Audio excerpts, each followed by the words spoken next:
ஈஸியான வடை, மாவு இல்லாமலே செய்ய போகிறோம். டக்குன்னு செய்கிற மாதிரி ஒரு வடை. மாவு இல்லையேன்னு சொல்லிட்டு கவலை வேண்டாம், திடீர்னு யார் வந்தாலும் செய்யலாம்.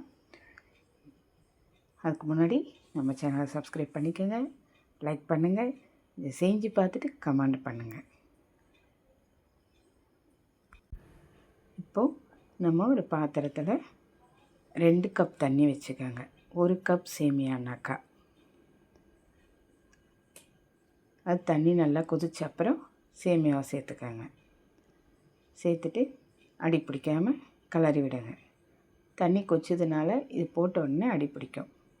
அதனால் போட்ட உடனே கிளறி விட்டுட்டு கொஞ்சம் நேரம் இருந்தீங்கன்னாக்கா பொங்கி வரும். பொங்கி வந்து கொஞ்சம் நேரத்துக்கெல்லாம் சேமியாவை எடுத்து ஐட்டி பாருங்கள் வெந்துடுச்சான.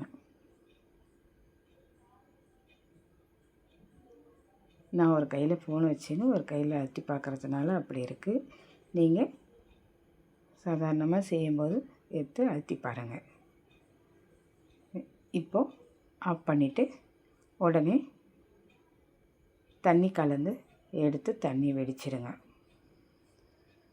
இது போல் ஒரு வடிகட்டியில் எடுத்து கொட்டிடுங்க.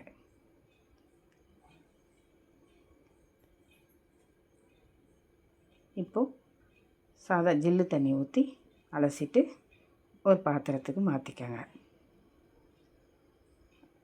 அதுக்கு தேவையானது நான் கறிவேப்பிலை, கேரட்டு, வெங்காயம், மிளகு, சீரகம், பச்சை மிளகாய், இஞ்சி, உப்பு.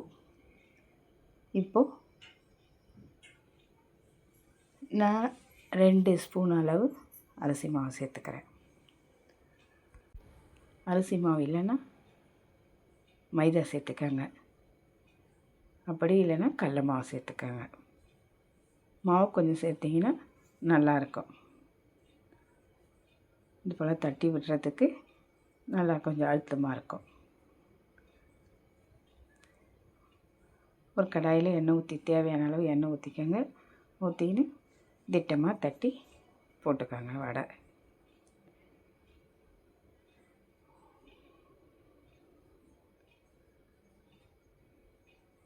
இப்போது வடை ரெடி ஆயிடுச்சு பாருங்கள். நல்லா சாஃப்டாகவும் இருக்கும், கிறிஸ்பியாகவும் இருக்கும். நல்லா மெத்து சூப்பரான வடை ரெடி ஆயிடுச்சு பாருங்கள்.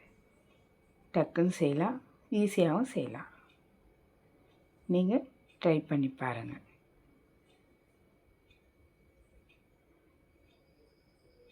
இது பிடிச்சிருந்ததுன்னா ப்ளீஸ் சப்ஸ்கிரைப் பண்ணுங்கள்.